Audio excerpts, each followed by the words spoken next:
Congolais, chers compatriotes, nous sommes le peuple de la République démocratique du Congo, un grand pays. Un pays dans lequel il y a tout. Un pays qui regorge des potentiels qui sont vraiment convoités par beaucoup sur la terre et dans le monde. Aujourd'hui, le 30 juin 2021, nous célébrons 61 ans d'indépendance. Nous avons hérité cette indépendance de nos grands-parents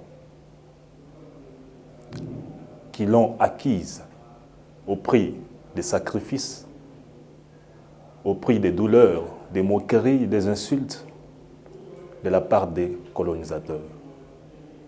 Et qu'avons-nous fait de l'indépendance que nous avons acquise? Comment avons-nous géré cette indépendance pendant 61 ans? Pour quel bilan nous pouvons aujourd'hui nous vanter pendant 61 ans que le pays est entre nos mains? Donc, en 61 ans, chers compatriotes, nous n'avons pas réussi à stabiliser ne fût-ce que l'électricité pour nous-mêmes d'abord, de l'eau potable. Nous n'avons pas pu construire des écoles modernes et types pour nous-mêmes. En 61 ans, nous n'avons pas non plus réussi à adapter notre programme national d'enseignement à notre milieu pour l'évolution de notre pays. En 61 ans, dommage, nous n'avons pas pu construire pour nous-mêmes des hôpitaux modernes pour nos propres soins et les soins de nos enfants et du futur. En 61 ans, nous n'avons pas non plus construit des infrastructures sportives modernes qui reflèteraient l'image de notre beau pays.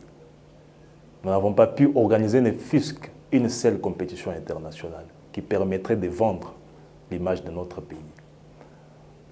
En 61, nous n'avons pas pu vraiment mettre au vu de tout le monde les nombreux prestiges que nous avons dans notre pays, valorisant les sites touristiques que nous avons.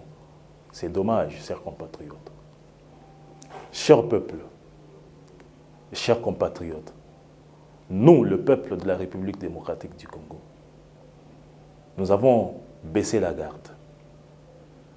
Nous avons, au lendemain de l'acquisition de notre indépendance, nous nous sommes laissés envoûter. Nous nous sommes laissés faire. Nous avons pris notre temps à chanter.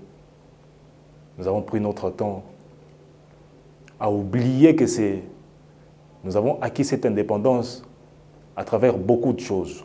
Nous avons perdu les êtres chers. Mais cela, nous avons totalement oublié. Aujourd'hui, voilà les résultats. Nous avons soutenu et nous continuons à soutenir les pilleurs de l'État. Nous continuons à soutenir les voleurs, les détourneurs des fonds publics, parce qu'ils sont de notre tribu et de notre province. Chers compatriotes et chers Congolais,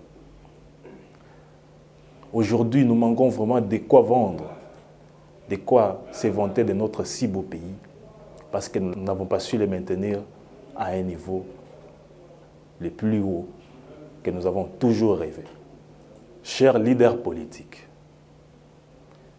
et leaders d'opinion, vous êtes les modèles de la jeunesse. Vous êtes les modèles que beaucoup d'entre nous aujourd'hui mettent en valeur et prennent comme modèle, prennent comme idole. Mais qu'est-ce que vous nous devez? Où est-ce que vous nous amenez? Évitez de nous lancer dans la guerre entre tribus par des discours séparatistes. Vous devez également éviter de s'aimer la discrimination entre nous, le peuple, car nous formons tous les noyaux de notre pays et nous sommes le peuple sans tribu. Ce n'est que dans l'amour que nous pouvons construire ce pays et aller de l'avant. chers gouvernants, Excellences et honorables, vous êtes au sommet de l'État, vous nous gouvernez et vous nous dirigez.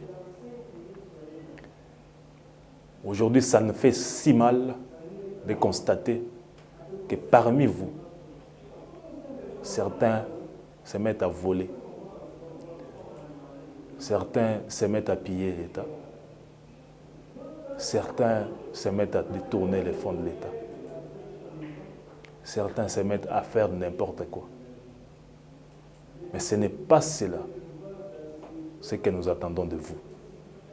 Vous êtes aussi également à ces endroits parce que nous avons cru en vous. Nous avons pensé que vous pouvez conduire ce pays et nous donner cet avenir meilleur que nous cherchons, ou que le peuple a besoin. Vous devez construire le pays. Vous devez créer les emplois pour nous. Vous devez prendre votre temps pour nous épater. Prendre votre temps pour inventer des choses pour lesquelles nous serons fiers. Vous devez prendre votre temps pour relever ces grands défis qui vous attendent et qui n'ont jamais été faits dans le passé. Chers gouvernants, jusqu'à preuve du contraire, nous vous aimons, mais nous attendons de vous les meilleurs. Le peuple a voté 3 fois. Et le peuple est tellement expérimenté que dans les échéances prochaines, personne ne pourra non plus les tromper. Soyez-en sûrs. Concentrez-vous à faire l'essentiel pour lequel vous êtes élus, pour lequel vous êtes à des différents postes de responsabilité dans notre pays. L'État vous prend en charge. Vous ne manquez de rien. Mais prenez le soin de faire le meilleur pour le peuple. Ce peuple qui paye les taxes et les impôts, cet argent qui sert par moment de vos salaires et de votre prise en charge et des frais d'émission pour vous et de vos carburants. Songez vraiment à ce peuple qui peine jour et nuit pour payer ce genre de taxes et impôts, qui vit dans des moments de misère, qui meurt de faim chaque jour qui passe. Ce peuple qui périt à l'est du pays dans la guerre sans paix. Et ce peuple qui meurt comme des mouches. Pendant que vous êtes là, par moments vous ne faites rien. Chers dirigeants, prenez conscience de ce que vous faites et de quoi vous êtes appelés à faire. Nous attendons tellement de vous que le chômage aujourd'hui n'a pas de solution. Mais vous êtes les seuls qui peuvent ou qui peuvent vraiment créer de l'emploi pour notre pays, construire des infrastructures modernes, construire des routes, construire des écoles,